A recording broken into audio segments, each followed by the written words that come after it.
தமிழ் நேயர்களுக்கு வணக்கம். ஆழ்கடல் அப்படின்னு ஒரு வார்த்தை இருக்கு. இது என்ன கடல்னாலே ஆழமானது, அப்போ நம்ம ஆழ்கடல் அப்படின்னு சொல்லும்போது அதில் என்ன தனியாக என்ன புரிஞ்சுக்கணும் அப்படின்னு சொல்லி யோசிக்கிறீங்களா? உண்மையிலே ஆழ்கடல் அப்படிங்கிற அறிவியல் சொல்லை பற்றி நம்ம இன்னைக்கு பேச போகிறோம்.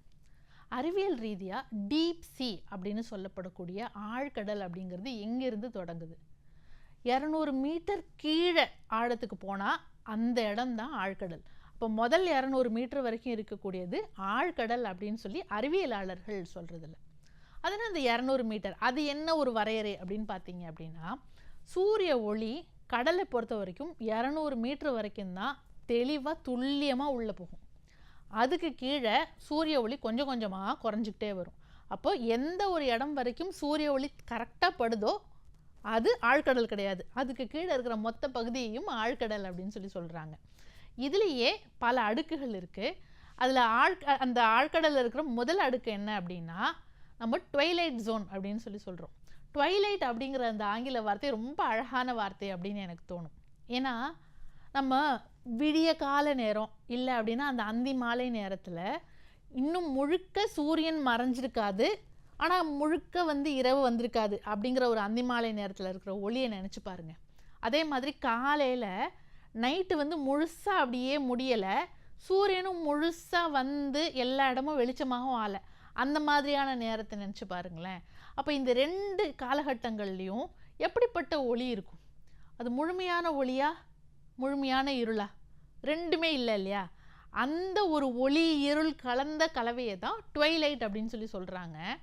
இந்த ஆழ்கடலில் இருக்கிற முதல் அடுக்குக்கு ட்வைலைட் அப்படின்னு சொல்லி பேர் வச்சுருக்காங்க. ஏன்னா சூரியன் முழுசாக படலை தான், ஆனால் சூரியன் படவே இல்லைன்னு சொல்லிட முடியாது, முழுக்க இருட்டுன்னு சொல்லிட முடியாது. அப்போ அந்த பகுதி ட்வைலைட் ஜோன். அதுக்கு கீழே இருக்கக்கூடிய அடுக்குக்கு பேர் மிட் நைட் ஜோன். அதாவது நள்ளிரவில் இருக்கக்கூடிய அந்த மை கருப்பு இருக்குல்ல, அது மாதிரி சுத்தமாக சூரிய ஒளி படவே படாத இடம், அதை மிட் நைட் ஜோன் அப்படின்னு சொல்லி சொல்கிறாங்க. இந்த ஆழ்கடல் அப்படிங்கிறது ஒரு வாழிடமாக இருக்கா அப்படின்னு கேட்டால் ஆமாம், நிச்சயமாக அது ஒரு வாழிடமாக இருக்குது. இன்னும் சொல்ல போனால் நமக்கு உயிரினங்கள் வாழ்வதற்கு சூரிய ஒளி அவசியம். எல்லா உணவு சங்கிலியிலையும் முதல் விஷயம் சூரியனிலிருந்து தாவரங்கள் உணவு தயாரிக்குது அப்படிங்கிற மாதிரி தானே நம்ம படிக்கிறோம். ஆனால் இந்த சூரியனே இல்லாமல் இருக்கக்கூடிய வெவ்வேறு வகையான குட்டி வாழிடங்கள் எல்லாமே இந்த மிட்நைட் அடுக்குலையும் ட்வைலைட் அடுக்குலையும் காணப்படுது. இங்கே காணப்படக்கூடிய பல்வேறு உயிரினங்கள் இந்த உயிர் ஒளிர்தல் அப்படிங்கக்கூடிய ஒரு தன்மை கொண்டதாக இருக்கும். உயிர் ஒளிர்தல்னா என்ன? மின்மினி பூச்சி இருக்குல்ல, மின்மினி பூச்சி யாராவது லைட் கொடுக்குறாங்களா? இல்லை, அது தானாகவே தான் ஒளியை உருவாக்கிக்குது. அதே மாதிரி தானாகவே ஒளிரக்கூடிய விலங்குகளை பயோலூமினசன்ட் ஆர்கானிசம்ஸ், அதாவது உயிர் ஒளிர்தல் கொண்ட விலங்குகள் அப்படின்னு சொல்கிறோம். இந்த உயிர் ஒளிர்தல் பண்பு தான் ஆழ்கடலில் நிறைய விலங்குகள்கிட்ட இருக்குது. இதற்கான காரணம் ரொம்ப எளிமையானது. ஏன்னா எங்கே பார்த்தாலும் இருட்டாக இருக்குது. அப்போது தனக்கான ஒளியை இந்த உயிரினங்கள் தானே உருவாக்கிக்குது. எதற்காக இந்த ஒளி உருவாக்கப்படுது அப்படின்னா, இணையை தேடுவதற்கும் இணை சேர்வதற்கும் இரையை தேடுவதற்கும் வேட்டையாடிகளிடமிருந்து தப்பிப்பதற்கும் எல்லாத்துக்குமே இங்கே ஒளி தான். இப்போது ஒரு சின்ன உதாரணம் சொல்கிறேன். நான் சாப்பாடு தேடிக்கிட்டு இருக்கேன் அப்படின்னா, நான் ஒரு வேட்டையாடி மீன்.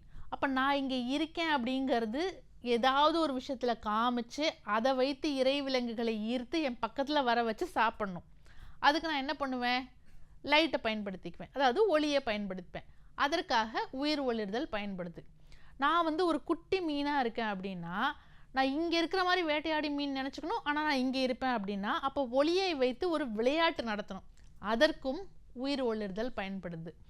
நம்ம கணவாய் அப்படின்னு சொல்லப்படக்கூடிய ஆக்டோபஸ்களை பற்றி படிச்சிருப்போம் இல்லையா? இந்த கணவாய்கள் என்ன பண்ணும் அப்படின்னா, ஏதாவது ஒரு ஆபத்து வந்துச்சு அப்படின்னா ஒரு மையை அப்படியே துப்பும்.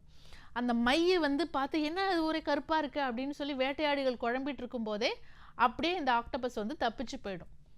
இது கடலுடைய மேற்பரப்பில், அதாவது இந்த முதல் 200 மீட்டரில் இருக்கக்கூடிய கணவாய்களுக்கு தான் பொருந்தும். இதே கணவாய்கள் ஆழ்கடலுக்குள்ளே போகும்போது இவை இந்த மையை பயன்படுத்துவதில்லை. இந்த மையில் இருக்கக்கூடிய உயிர் ஒளிர்தல் பண்பை தான் பயன்படுத்து.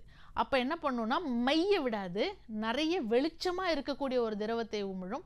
இந்த வெளிச்சம் ஒரு மாதிரி வித்தியாசமான வடிவங்களில் வரும். என்ன நடக்குது அப்படின்னு சொல்லி வேட்டையாடுகள் குழம்பிட்டு இருக்கும்போது இந்த கணவாய்கள் ரொம்ப எளிமையாக தப்பிச்சு போயிடும்.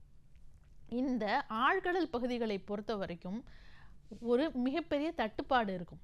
என்னத்துக்கு தட்டுப்பாடு அப்படின்னா, உணவுக்கும் தட்டுப்பாடு இருக்கும், இணைகளுக்கும் தட்டுப்பாடு இருக்கும். ஏன்னா ரொம்ப பெரிய பகுதி, எல்லா இடத்துலையும் உணவு கிடைக்காது அப்படிங்கும்போது தனித்தனியாக அங்கே ஒன்று இங்கே ஒன்றுன்னு எங்கேயாவது விலங்குகள் வந்து சுற்றிட்டு இருக்குங்கும்போது இரை தேடுவதும் கடினம், இணை தேடுவதும் கடினம். அதற்காக இந்த விலங்குகள் வெவ்வேறு வகையான தகவமைப்புகளை வந்து வச்சிருக்கு. இப்போ ஒரு சின்ன ஒரு உதாரணம் சொல்கிறேன். தூண்டில் மீன் அப்படின்னு சொல்லி ஒரு மீன் இருக்குது. ஆங்கிலத்தில் இதை வந்து ஆங்கிலர் ஃபிஷ் அப்படின்னு சொல்லுவாங்க. இந்த மீனுடைய தலைப்பகுதியில் இப்படி வளைவான ஒரு கொம்பு மாதிரி இருக்கும். அந்த கொம்போட முடிவில் ஒரு குமிழ் மாதிரி இருக்கும். அந்த குமிழ்லேருந்து லைட் வரும்.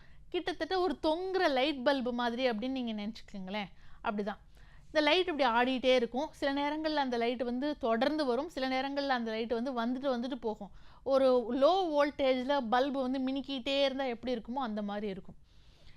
இதனுடைய லைட்டு முடிகிற இடத்துக்கு பக்கத்தில் இதோட வாய் இருக்கும். இதோட வாயும் ரொம்ப பெருசாக இருக்கும். இறைவிலங்குகள் என்ன பண்ணோம் அப்படின்னா, லைட்டாக டப்பு டப்பு டப்புன்னு ஏதோ ஒன்று அடிக்குது அப்படின்னோடனே, சரி நம்ம சாப்பிட்றதுக்கு ஏதோ ஒரு குட்டி புழு வந்து இருக்கு போல் இருக்கு, அந்த குட்டி புழு தான் டப்பு டப்பு டப்புன்னு லைட்டு மாதிரி அடிக்குது போல் இருக்குன்னு நினச்சிக்கிட்டு ரொம்ப பக்கத்தில் வரும்.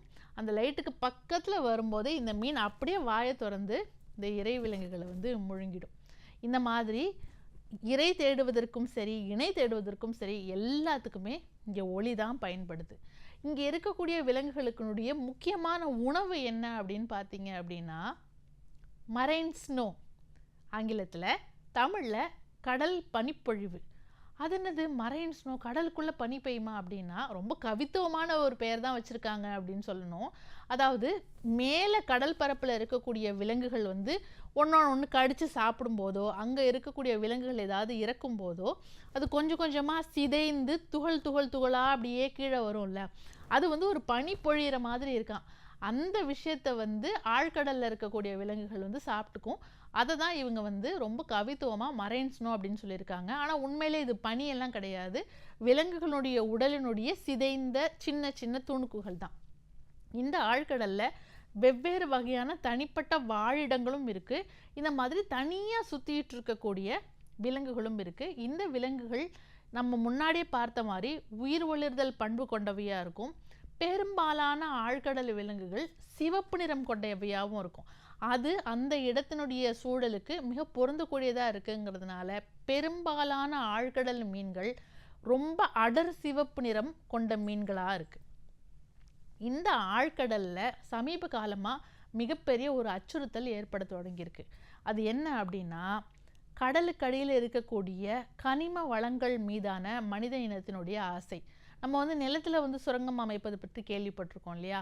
கடலுக்குள்ளே இருக்கக்கூடிய கனிமங்களை எடுப்பதற்கும் இப்போது உலக அளவில் பெரிய ஒரு போட்டி இருக்குது. இதை சரியான முறையில் அறிவியல் ரீதியாக செஞ்சால் பிரச்சனை இல்லை.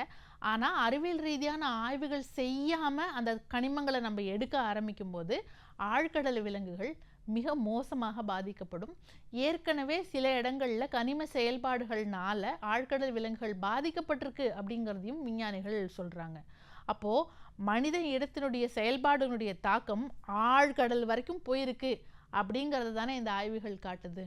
நம்ம எது செஞ்சாலும் அது இயற்கையை பாதிக்காதபடி செய்யணும் அப்படிங்கிறது நினைவில் வச்சுட்டு இருந்தாலே இந்த மாதிரியான பிரச்சனைகள்லேருந்து நம்ம எளிமையாக விடுபடலாம் அப்படின்னு நினைக்கிறேன். இன்னொரு முறை நீங்கள் வானத்தில் இருக்கக்கூடிய அந்த அந்தி ஒளியை பார்த்து ரசிக்கும்போது ஆழ்கடல்லையும் இப்படி ஒரு ஒளி இருக்கும் அப்படின்னு உங்களுக்கு ஞாபகம் வரும்னு நினைக்கிறேன். நன்றி, வணக்கம்.